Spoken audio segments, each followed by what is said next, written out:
Assalamualaikum warahmatullahi wabarakatuh. Bismillahirrahmanirrahim. Alhamdulillahirabbil alamin. Wassalatu wassalamu ala asyrafil mursalin sayyidina wa nabiyina Muhammadin wa ala alihi wa sahbihi ajmain, amma ba'du. Alhamdulillah, kita bersyukur pada Allah Subhanahu wa taala. Allah kembali pertemukan kita dalam perkuliahan pengantar perbandingan mazhab. Salawat serta salam semoga senantiasa tercurah kehariban junjungan kita Nabi besar Muhammad sallallahu alaihi wasallam serta keluarga, sahabat dan pengikut-pengikut beliau ila yaumil qiyamah. Semoga kita mendapatkan syafaat beliau kelak di akhirat, amin ya rabbal alamin. Hadirin rekan-rekan mahasiswa dan mahasiswi sekalian yang berbahagia, tema kita pada pertemuan kali ini adalah pemahaman hukum Islam Muhammadiyah, Nahdlatul Ulama dan Salafi, ya. Dinamika perbedaan mazhab di Indonesia sebagai salah satu dari pokok bahasan dalam mata kuliah pengantar perbandingan mazhab, dan saya rasa ini adalah satu tema yang cukup menarik tentunya hadirin sekalian. Baik, tujuan perkuliahan kita adalah agar mahasiswa diharapkan mampu nanti menguraikan dinamika perbedaan mazhab di Indonesia. Ya, dalam hal ini adalah fenomena Muhammadiyah, NU dan gerakan dakwah Salafi, ya. Karena mungkin kita tidak merasakan perbedaan mazhab secara spesifik di Indonesia seperti halnya di Timur Tengah barangkali, ya. Tapi kita bisa menyaksikan adanya fenomena keagamaan, fatwa-fatwa hukum dan mainstream beragama itu, ya, yang mungkin merujuk kepada Ormas Muhammadiyah, Ormas Nahdlatul Ulama dan gerakan dakwah Salafi. Ya, dengan kata lain, mahasiswa diharapkan mampu untuk menguraikan keragaman fikih di Indonesia lah sederhananya, ya. Nah, kita langsung saja ya masuk ke yang pertama, Muhammadiyah. Ya, barangkali di antara teman-teman ada yang bertanya-tanya, kok kenapa ini Muhammadiyah didahulukan gitu, ya. Jawabannya sebenarnya simpel saja, ya, karena Muhammadiyah lebih awal didirikan di Indonesia. Dia lebih dahulu eksis sebelum NU, sebelum Nahdlatul Ulama. Meskipun yang mungkin seringkali kita dengar di masyarakat kalau Muhammadiyah itu diidentikan dengan kaum muda, sedangkan NU diidentikan dengan kaum tua, ya. Padahal secara historisnya, secara kronologikalnya, ya, itu Muhammadiyah lebih awal, ya, hadir di Indonesia. Baik, ya, kita bahas Muhammadiyah, ya. Nah, kita kasih overview sedikit tentang Muhammadiyah, ya. Muhammadiyah didirikan Ki Ahmad Dahlan pada tanggal 18 November 1912 bertepatan dengan 8 Zulhijjah 1330 Hijriah oleh Kiai Haji Ahmad Dahlan di Yogyakarta. Oke, semua kita udah paham, ya. Nah, ada beberapa latar belakang kenapa Kiai Ahmad Dahlan mendirikan Muhammadiyah, ya. Nah, yang pertama adalah ini merupakan hasil pemahaman Kiai Ahmad Dahlan terhadap pesan-pesan Al-Quran. Apa saja pesan-pesan Al-Quran? Misalkan Kiai Ahmad Dahlan melihat bahwa Allah Subhanahu wa taala memerintahkan setiap kita untuk bertakwa kepada Allah dengan totalitas, itu sebagai pesan yang bersifat individu, tetapi pada saat yang sama juga merupakan pesan sosial agar kita menjadi hamba-hamba Allah yang bertakwa, yang berkualitas, yang berkontribusi bagi umat, ya. Pada saat yang sama itulah yang kita kenal dengan kesalehan sosial, ya. Jadi Ki Ahmad Dahlan menginginkan umat Islam itu saleh secara individu dan juga saleh secara sosial. Bagaimana mewujudkan kesalehan sosial? Maka perlu ada amal jamaah, perlu ada gerakan, perlu ada wadah yang menghimpun, ya, kekuatan atau potensi umat Islam tersebut. Kemudian yang kedua adalah respon terhadap maraknya ajaran dan pemahaman Islam yang menyimpang, ya. Jadi pada saat Ki Ahmad Dahlan tersebut, ya, beliau menyaksikan ada sebahagian masyarakat yang barangkali memiliki keyakinan yang dipandang menyimpang, gitu, ya, atau mereka melakukan amalan-amalan yang barangkali dipandang tidak sepenuhnya berasaskan kepada ajaran Islam. Maka Kiai Ahmad Dahlan menganggap bahwa ini sesuatu yang perlu diluruskan. Kemudian yang ketiga adalah perlunya memiliki lembaga pendidikan Islam. Jadi Kiai Ahmad Dahlan melihat bahwa pada saat beliau tuh ya, pendidikan Islam itu terkesan terkotak gitu ya. Ada pendidikan yang memang pendidikan Islam itu sifatnya hanya mengkaji ilmu-ilmu keislaman semata itu ya, pondok-pondok pesantren lah seperti itu ya. Dan pada saat yang sama juga ya kita mengenal ya pendidikan umum atau pendidikan barat yang waktu itu dikendalikan oleh pemerintahan Hindia Belanda. Nah, Kiai Ahmad Dahlan memandang umat Islam juga perlu memiliki lembaga pendidikan yang independen, dan lebih jauh dari itu adalah Kiai Ahmad Dahlan berharap agar pendidikan yang menjadi hak setiap warga negara itu bisa mengakomodir pengetahuan, mengintegrasikan pengetahuan umum sekaligus juga pengetahuan Islam di dalamnya. Maka Muhammadiyah didirikan sebagai representasi gerakan pendidikan waktu itu. Kemudian yang keempat adalah adanya pengaruh arus pembaruan Islam di Timur Tengah ya, dimana pada saat itu di Timur Tengah terutama di Saudi Arabia itu ya sedang giat-giatnya pembaruan, pemurnian dalam masalah akidah terutama ya, dalam masalah pentingnya umat Islam keluar dari belenggu taklid. Nah, ini poin yang nomor 5 ya. Nah, jadi Kiai Ahmad Dahlan menganggap bahwa permasalahan umat Islam di Indonesia ini perlu diselesaikan, dan salah satunya adalah lewat gerakan. Nah, yang keenam juga ini sebagai gerakan perlawanan melawan penjajah kolonial Belanda. Baik, kita lanjut ya. Nah, di Muhammadiyah ini yang lebih spesifik bahasan kita sebenarnya. Pemikiran hukum Islam di Muhammadiyah itu dikembangkan oleh sebuah divisi khusus dalam organisasi, yakni Majelis Tarjih dan Tajdid atau MTT ya, Majelis Tarjih Muhammadiyah biasa orang menyebut.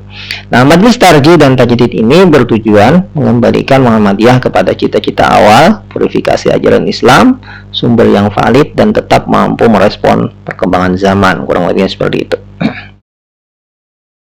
Nah, tarjih di Muhammadiyah jadi istilah yang kemudian berkembang ketika kita berbicara tentang pemikiran hukum Islam Muhammadiyah, biasanya akan keluar istilah tarjih. Ya, tarjih arti asal adalah menguatkan salah satu dari dua dalil atau lebih ya. Nah, tetapi di Muhammadiyah konsepsi tarjih sebagaimana yang juga dipahami dalam usul fikih itu kemudian direpresentasikan dalam bentuk semangat ijtihad ya. Jadi semangat ijtihad di Muhammadiyah itu dikenal dengan sebagai manhaj tarjih ya, dikenal sebagai gerakan tarjih di Muhammadiyah ya. Di mana Muhammadiyah memandang bahwa pemurnian di dalam masalah akidah, pemurnian di dalam masalah ibadah itu adalah sesuatu yang keniscayaan yang memang harus dilakukan oleh umat Islam, tapi pada saat yang sama juga harus terbuka terhadap perkembangan zaman, terutama pada wilayah muamalah duniawiyah atau sesuatu yang bukan ibadah mahdhah. Hadirin sekalian, nah sedangkan tajdid di Muhammadiyah, tajdid arti asal kan pembaruan ya, tapi tajdid di Muhammadiyah itu memiliki dua makna. Yang pertama adalah mengembalikan kepada kemurnian sumber asal Al-Quran dan Sunnah. Dalam hal ini disebut sebagai purifikasi tadi ya, sudah saya singgung pembaruan, pemurnian maaf ya.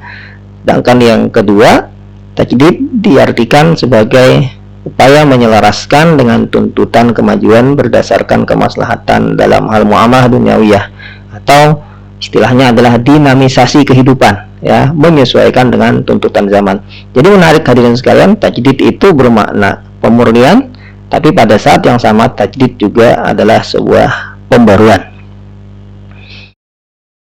Nah, Majelis Tarjih dan Tajdid Muhammadiyah itu bertugas untuk mengawal ya bagaimana tuntunan dan prinsip-prinsip keagamaan di Muhammadiyah. Maka mereka melahirkan putusan-putusan hasil muktamar di Majelis Tarjih juga melahirkan banyak fatwa-fatwa yang menjadi rujukan umat Islam, secara khusus warga Muhammadiyah, dalam mengamalkan ajaran Islam secara praktis tentunya. Nah, hadirin sekalian, karena dia melahirkan fatwa, maka tentu saja fatwa tersebut tidak lahir secara instan ya. Ada metodologi ijtihad di dalamnya. Nah, kita mengenal dengan metode ijtihad Majelis Tarjih dan Tajdid, atau yang dikenal juga dengan istilah manhaj tarjih. Ya, secara sederhana metode ijtihad di Muhammadiyah itu ada yang disebut dengan ijtihad bayani, ada yang disebut dengan ijtihad qiyasi, dan ada yang disebut dengan ijtihad istislahi ya. Nah, kalau ijtihad bayani biasanya pendekatan teks, nas atau dalil ya. Ketika berbicara masalah-masalah agama, terutama masalah hukum, masalah ibadah, maka tentu dalil menjadi prioritas. Mana dalilnya gitu ya, ada nasnya atau tidak, seperti itu. Nah, lalu ketika berbicara masalah-masalah muamalah duniawiyah dan perkembangan, maka biasanya ketika tidak ditemukan nas yang secara sharih berbicara terkait dengan hal tersebut, maka beralih kepada ijtihad qiyasi atau pendekatan analogi. Dan lebih jauh lagi adalah pendekatan maqasid dan kemaslahatan yang dikenal dengan ijtihad istislahi. Nah, jadi saya lihat memang dalam hal ini Muhammadiyah mengelaborasi ya metode ijtihad yang sifatnya klasikal ya, tetapi pada saat yang sama juga mendayagunakan ijtihad yang sifatnya progresif, yakni dalam hal ini qiyasi dan istislahi. Nah, pemikiran hukum Islam di Muhammadiyah itu ada 3 ya, ada himpunan putusan tarjih, fatwa tarjih, dan wacana ketarjihan ya, yang saya kira ini tentu saja tidak asing bagi warga Muhammadiyah di Indonesia ya. Baik, kita lanjut yang kedua, ini Nahdlatul Ulama, biar cepat aja ya. Nahdlatul Ulama. Nah, ini logo atau lambang NU ya. Semuanya sudah mengetahui tentunya. Baik.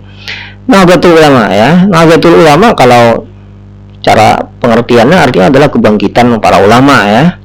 Nah, Nahdlatul Ulama didirikan pada tanggal 31 Januari 1926 bertepatan dengan 16 Rajab 1344 Hijriah oleh Kiai Haji Hasyim Asy'ari di Jombang, Tebu Ireng ya. Nah, menarik juga nih, kita harus mengetahui juga latar belakang didirikannya NU.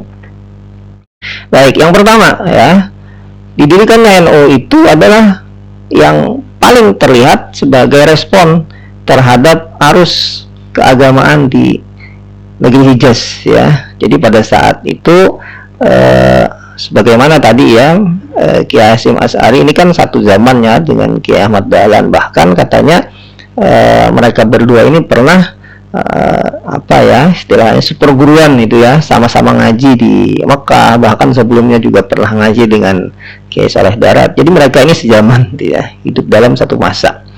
Nah, Kiai Hasyim Asy'ari melihat bahwa di tanah Hijaz atau di negara Saudi ya, secara spesifik itu sedang ada arus keagamaan baru ya. Yang waktu itu berdirinya kerajaan Saudi Arabia ya, yang didirikan oleh Muhammad ibn Saud yang berkolaborasi dengan Muhammad bin Abdul Wahab pada saat itu. Dan menurut Kiai Hasyim Asy'ari ya, dan ulama-ulama NU lainnya, ini tanda kutip mungkin akan merubah ya pola keberagamaan di Indonesia gitu ya, sehingga kemudian nomor 2 meneguhkan benteng Aswaja di Indonesia. NU lah yang memproklamirkan diri untuk menjaga tradisi Ahlus Sunnah wal Jamaah di Indonesia ya. Nah, kemudian NU juga melestarikan fikih 4 mazhab. Nah, ini disebutkan dalam pengantar Ahkamul Fuqaha ya, hasil muktamar itu, bahwa NU dalam anggaran dasarnya juga ya, bahwa NU menjaga tradisi fikih 4 mazhab ya, bermazhab. Kemudian juga NU sebagai wadah bagi ulama dan para santri, dan terakhir sebagai gerakan melawan penjajahan kolonial Belanda. Nah, jadi NU dan Muhammadiyah memiliki beberapa kesamaan tentunya ya, dalam hal ingin memberikan kontribusi untuk umat, ingin memberikan kontribusi terhadap bangsa dan negara. Jadi saya kira nasionalismenya NU dan Muhammadiyah itu insya Allah tidak dilakukan ya, karena mereka sudah eksis, sudah hadir jauh sebelum bangsa Indonesia ini merdeka, jauh sebelum bangsa Indonesia ini lahir. Baik, nah itu overview sedikit tentang NU ya. Kemudian, nah kita fokus nih ke sini. Pemikiran hukum Islam di Nahdlatul Ulama itu dikembangkan oleh sebuah divisi khusus dalam organisasi, yakni Lajnah Bahsul Masail ya, atau LBM. Sekarang kalau saya tidak keliru itu namanya Lembaga Bahsul Masail. Jadi Lembaga Bahsul Masail merupakan lembaga fatwa resmi NU yang mewadahi para ulama-ulama yang memiliki keilmuan luas dan pengkajian wacana-wacana keislaman. Memang namanya juga NU ya, kumpulan kebangkitan ulama-ulama. Tetapi nanti ada ulama-ulama yang memang dipandang memiliki kapasitas keilmuan yang luas dan terutama sekali dalam bidang hukum Islam, maka biasanya mereka akan menduduki posisi di Lembaga Bahsul Masail. Karena Lembaga Bahsul Masail ini yang nanti menjadi sumber rujukan ya warga NU dalam bagaimana prinsip-prinsip beragama ya, dalam hal amaliyah, dalam hal wawasan keaswajaan. Lembaga Bahsul Masail inilah yang menjadi gawangnya gitu ya. Nah, produk fatwa di NU itu tertuang dalam hasil muktamar NU maupun fatwa LBM NU yang bersifat regional ya, seperti mungkin fatwa di NU Jawa Timur misalnya ya, yang sering mengeluarkan fatwa-fatwa juga. Tapi itulah ya dinamika juga di NU. Saya kira sebagaimana juga Muhammadiyah ya, ada fatwa yang sifatnya nasional dan ada juga mungkin fatwa yang dikeluarkan oleh organisasi pada tingkat regional gitu. Nah, karena dia tadi di Bahsul Masail, Lembaga Bahsul Masail di NU itu melahirkan fatwa dan panduan-panduan keagamaan bagi warga NU, maka sekali lagi lahirnya fatwa-fatwa tersebut tentu bukan sesuatu yang instan, melainkan ada metodologinya. Jadi lahirnya fatwa NU itu ada metode ya, metode ijtihad lah gitu, sebut seperti itu. Nah, metode ijtihad yang dikembangkan di NU itu secara umum ada 3 ya. Ada metode qauli, ada metode ilhaqi, metode manhaji. Kalau metode qauli, nah ini yang khas ya, yang mungkin tanda kutip berbeda ya dengan Muhammadiyah. Kalau Muhammadiyah tadi kan bayani ya, langsung mencari mana nasnya gitu ya, terutama dalam masalah akidah dan ibadah.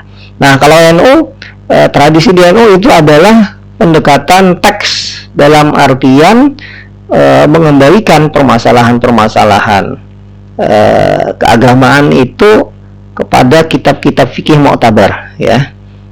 Jadi apa yang dikenal dengan ibarah nusus ya, apa yang tertuang di dalam kitab ya, kitab-kitab yang diwariskan oleh para ulama-ulama terdahulu, maka itulah yang menjadi rujukan primer ya di dalam menjawab masalah-masalah keumatan, metode qauli ya. Nah, ketika metode qauli ini dianggap belum sepenuhnya menjawab persoalan, maka bisa kepada metode ilhaqi yang ini sebenarnya pendekatannya analogi ya terhadap masalah yang sudah ada dalam teks-teks kitab fikih terdahulu ya. Ini sebenarnya agak mirip dengan qiyas, tapi kalau qiyas itu kan mengembalikan kepada nas ya, menghubungkan sesuatu yang belum ada dalilnya dengan sesuatu yang sudah ada dalilnya berupa nas. Sedangkan metode ilhaqi adalah menghubungkan, menganalogikan masalah yang baru, yang belum ada jawabannya dengan sesuatu yang sudah ada dalam teks-teks kitab fikih. Nah, kemudian yang ketiga adalah metode manhaji ya, yakni pendekatan menggunakan kaidah penetapan hukum imam mazhab ya, lebih kepada qawaidul fiqhiyah, bahkan juga sampai kepada tataran maqasidus syariah. Nah, saya kira ketika metode manhaji dan metode istilahinya Muhammadiyah itu sebenarnya banyak titik temu ya, karena mereka sudah mengelaborasikan pendekatan nusus ya, sekaligus juga pendekatan pendekatan taklili ya, pendekatan rasional di sana. Terus sekalian, nah ini ya beberapa perbedaan signifikan. Nah, saya tampilkan beberapa hal di sini yang menjadi seringkali dianggap sebagai garis demarkasi ya, garis pembeda antara Muhammadiyah dan NU ya. Kalau nggak Muhammadiyah NU, kalau nggak NU Muhammadiyah itu. Nah, memang ini masalah lama sebenarnya ya. Kita tidak ingin mengangkat masalah ini kembali ke masyarakat itu ya, atau kita tidak ingin mempermasalahkan sebenarnya. Tapi dalam tataran akademik dan kajian keilmuan, saya kira ini tidak akan pernah basi untuk kita perbincangkan, karena perbedaan-perbedaan seperti ini sebenarnya bukanlah perbedaan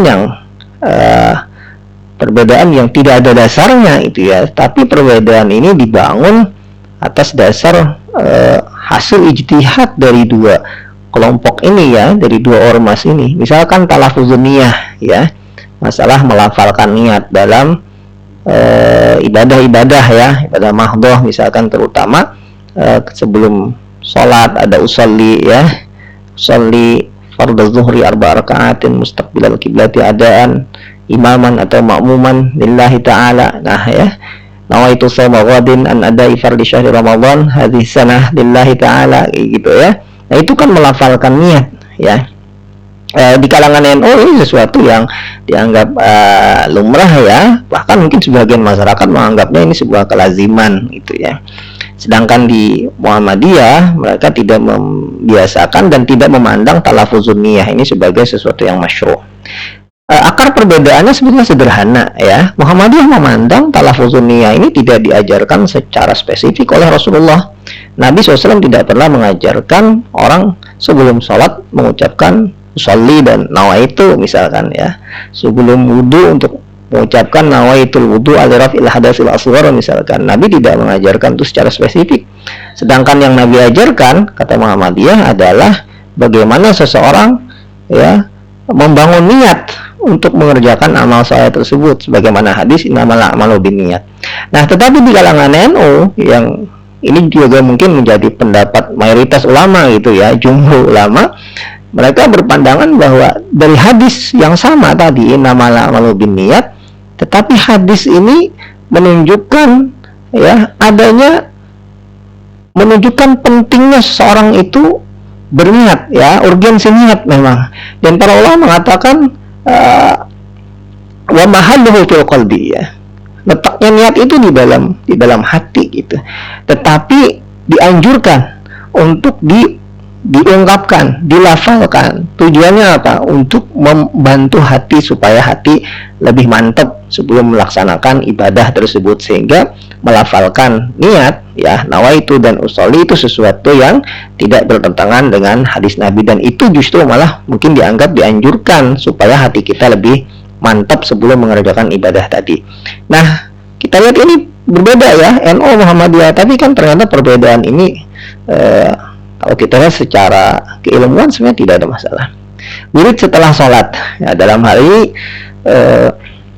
mungkin dalam artian wiridnya dijaharkan ya, dan dipimpin oleh seorang imam ya, sampai kemudian doa bersama. Nah, sedangkan yang satunya wiridnya mungkin tidak dijaharkan, tidak dipimpin oleh imam, wiridnya masing-masing sampai berdoa juga masing-masing. Nah, ini yang dipegang oleh Muhammadiyah ya, dengan tidak menyaringkan wirid setelah sholat. Sedangkan NU mentradisikan dinyaringkan setelah sholat.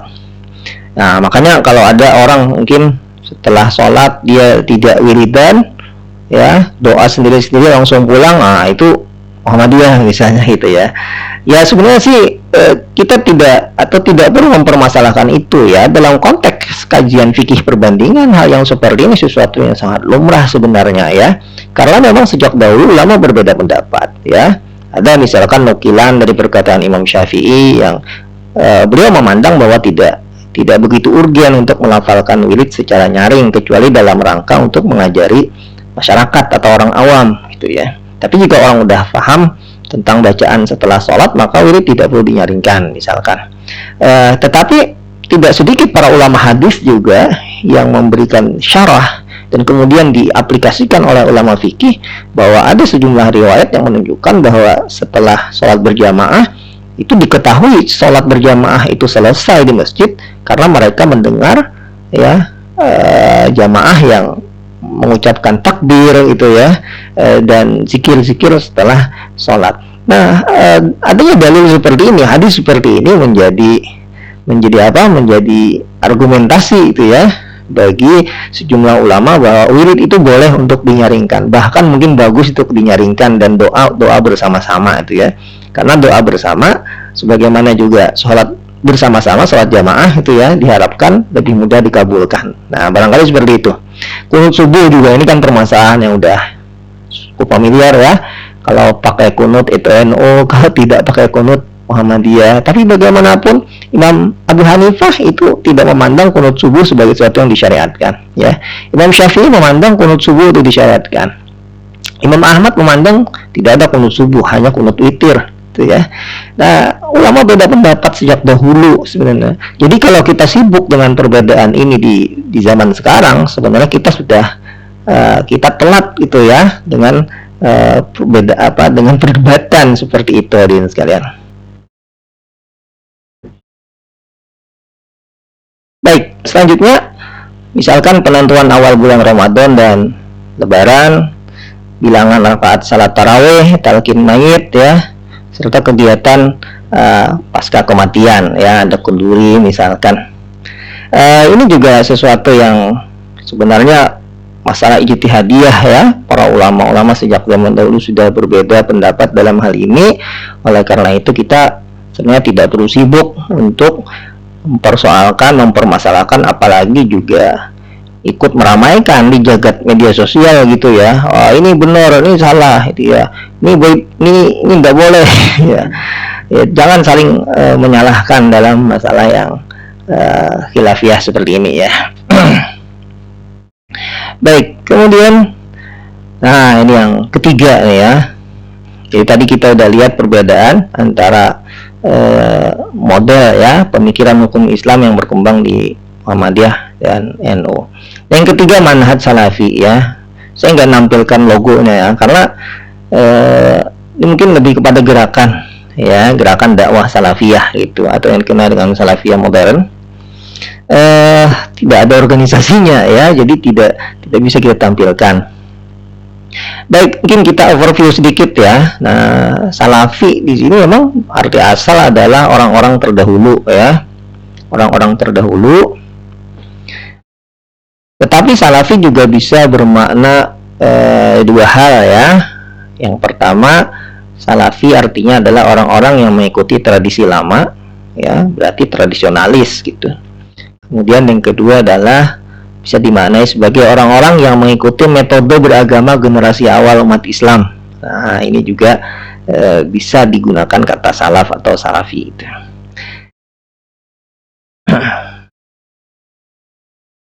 Dan untuk gerakan salafi di sini ya, gerakan dakwah salafi di sini mungkin lebih mendekati kepada makna yang kedua ya, karena nanti kita lihat apa saja yang menjadi dasar ya, usul manhaj salaf gitu ya, dasar-dasar dari ajaran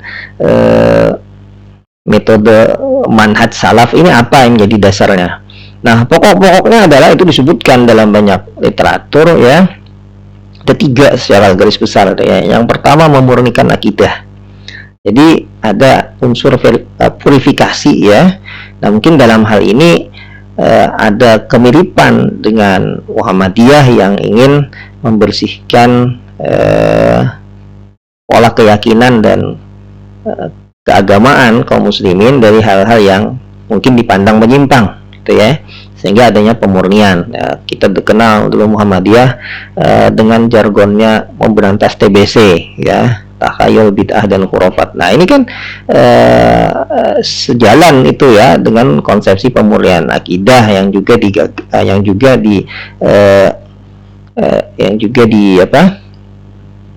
dijalankan oleh teman-teman dari kalangan salafi, memurnikan akidah. Yang kedua adalah berpegang pada jamaah kaum muslimin dan taat ulil amri, dan yang ketiga menjauhi bid'ah dalam ibadah. Nah, jadi salafi juga selalu berupaya mendakwahkan gitu ya, ibadah yang murni sesuai dengan tuntunan Al-Quran dan Sunnah gitu ya, tidak melakukan amalan-amalan yang tanda kutip tidak ada tuntunannya dalam Islam. Nah, terkadang dalam hal yang seperti ini mungkin ada irisan ya dengan manhaj tarjih Muhammadiyah dalam hal pemurnian itu tadi, pemurnian dalam hal akidah dan juga pemurnian dalam hal ibadah mahdoh. Ya sebenarnya sih antara ini ya, tiga ini, Muhammadiyah, NU dan Salafi ini ada perbedaan tapi juga ada nanti persamaan ya. Nah, makanya kita jika kita ingin berdiri pada prinsip moderasi gitu ya, kita ingin melihatnya secara objektif dan proporsional, maka kita ingin mencari titik-titik temunya ya, bukan ingin memecah belah kaum muslimin sebenarnya. Baik, mungkin sedikit akar ideologis ya dari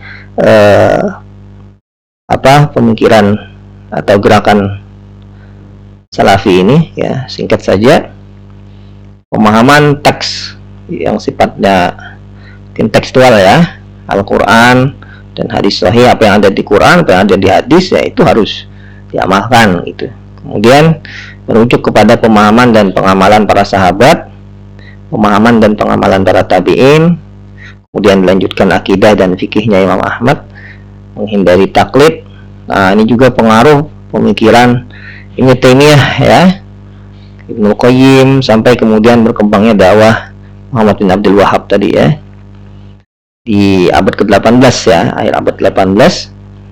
Kemudian ya pengaruh fikih hadis ya, seorang ahli hadis Syekh Muhammad Nasruddin Al-Albani, dan juga kemudian pengaruh dari Lajnah Daimah dan Hay'ah Kibar Ulama Saudi ya, atau komite tetap lembaga fatwa ulama-ulama besar di Saudi Arabia. Saya sebut ini sebagai akar ideologis ya, karena biasanya framework ya atau pemikiran di kalangan salafi itu tidak bisa lepas dari kerangka ideologis yang saya sebutkan ini, hadirin sekalian. Nah, fatwa salafi lahir dari dalil, kemudian ijtihad para ulama dengan pendekatan tarjih juga ya, tapi beda dengan Muhammadiyah. Tarjih yang digunakan cenderung lebih ketat ya, dan tidak keluar jauh dari fatwa ulama Saudi di Salafi. Nah, kalau tarjih Muhammadiyah biasanya juga banyak sekali ya